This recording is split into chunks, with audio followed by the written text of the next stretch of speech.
পহরডাঙ্গায় আইন শৃঙ্খলা বিষয়ক মতবিনিময় সভা অনুষ্ঠিত। কালিয়া থেকে মোহাম্মদ হাসিবুর রহমানের পাঠানো রিপোর্টে থাকছে বিস্তারিত। নড়াইলের নড়াগাতি থানার পহরডাঙ্গা ইউনিয়ন পরিষদের আয়োজনে আইন শৃঙ্খলা বিষয়ক এক মতবিনিময় সভা অনুষ্ঠিত হয়েছে। বৃহস্পতিবার 16 জানুয়ারি বিকালে পরিষদ চত্বরে ইউপি চেয়ারম্যান মল্লিক মাহমুদুল ইসলামের সভাপতিত্বে প্রধান অতিথি ছিলেন অতিরিক্ত পুলিশ সুপার কালিয়া সার্কেল কিশোর রায়। বিশেষ অতিথি ছিলেন নড়াগাতি থানার ভারপ্রাপ্ত কর্মকর্তা ওসি মোহাম্মদ শরীফুল ইসলাম। এ সময় বক্তব্য রাখেন ইউনিয়ন বিএনপির সভাপতি বিএম নজরুল ইসলাম কাবুল বিশ্বাস, বাজার কমিটির সভাপতি মোহাম্মদ কেরামত শেখ, সমাজপতি ও অবসরপ্রাপ্ত শিক্ষক মোহাম্মদ আবুল বাশার শেখ, শিক্ষক দিন ইসলাম সহ ছাত্র প্রতিনিধি প্রমুখ। সভায় উপস্থিত বিভিন্ন শ্রেণী পেশার মানুষ এলাকার মাদক চুরি, অবৈধ ট্রলি চলাচল, চাপাইল ব্রিজ হয়ে গোপালগঞ্জে ইজি বাইকে চলাচলে বাধাসহ নানা অপরাধ প্রবণতা বৃদ্ধির ব্যাপারে অতিরিক্ত পুলিশ সুপার ও থানার ওসির দৃষ্টি আকর্ষণ করে বক্তব্য রাখেন। এ সময় নড়াগাতি থানার ভারপ্রাপ্ত কর্মকর্তা ওসি মোহাম্মদ শফিকুল ইসলাম তার বক্তব্যে বলেন, মাদক মুক্ত করতে আপনাদের সহযোগিতা কামনা করছি। মাদক ক্রয় ও বিক্রয়কারীকে ধরতে আমাদের তথ্য দিবেন। অবৈধ ইটভাটার বিরুদ্ধে ব্যবস্থা গ্রহণ করা হবে। এ বিষয়ে সামাজিকভাবে সকলকে সতর্ক থাকতে হবে। অতিরিক্ত পুলিশ সুপার কিশোর রায় বলেন, মাদক মুক্ত করতে পুলিশের পাশাপাশি সামাজিকভাবে এগিয়ে আসতে হবে। পুলিশের একার দ্বারা মাদক মুক্ত করা সম্ভব না। সকল বাবাকে তার সন্তানের খোঁজ নিতে হবে। সকল ভাইকে তার ভাইয়ের খোঁজ রাখতে হবে। তারা কোথায় যায়, রাত করে কেন বাড়িতে ফিরে, সে মাদক গ্রহণ করে কিনা, ওভারলোড মালবাহী ট্রাকের বিরুদ্ধে ব্যবস্থা করা হবে। আইন শৃঙ্খলা পরিস্থিতি স্বাভাবিক পরিবেশে ফিরিয়ে আনতে সকলের কাছে তথ্য ও সহযোগিতা কামনা করেন তিনি। অনেক কিছু বলছে, আমি শুধু একটা কথা বলবো। আমার এক ছোট ভাই এই পহরডাঙ্গা ইউনিয়নের কথা বলেছে। আসলে বলবো না দুর্নীতি হয় না, দুর্নীতি হয়তো হয়, আমাদের অজান্তে অনেক কিছুই হয়। আর যে চার্জের কথা বলছে, আসলে চার্জটা ওখানে টানানো আছে, কোন খাতে কত টাকা লাগে সব ওই জায়গার লিস্টে আমার সাইনবোর্ডে দেওয়া আছে। আপনারা একটু দেখবেন, হয়তো কাগজটা অনেকদিন হয়ে গেছে।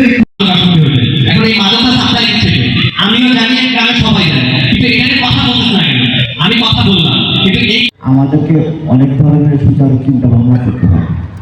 একটা আইন প্রয়োগ করার আগে যেমন চিন্তা করতে হয় যে এই আইনটা প্রয়োগ করলে জনসাধারণের এই আইনের সুফল কি কুফল কি।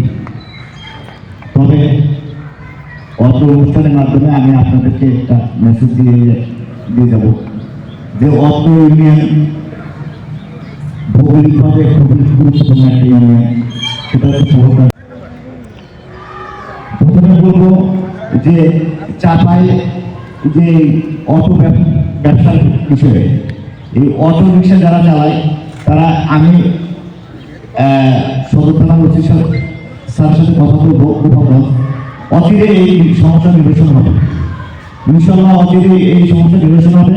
আমাদের যারা এই পহরডাঙ্গা এলাকাবাসী তারা বিনা বাধায় যাতে যেতে পারে, আবার গোপালগঞ্জের যারা আছে তারাও যেন বিনা বাধায় আমাদের এলাকায় ঢুকতে পারে। এই বিষয়টা আমি দুই পক্ষের সাথে আলোচনা করে একটা বিষয়টা শোনাব।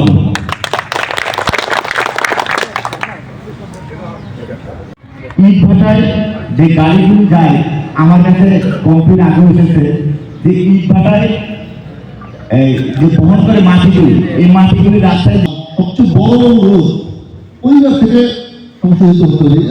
আমি শুনলাম বা উন্নতি ক্ষেত্রে যখন পুলিশের একটা নির্দিষ্ট লেভেল পর্যন্ত কাজ, অর্থাৎ সেটা তদন্ত করা, তারপর বিচারের প্রক্রিয়া হয় আদালতে নাকি।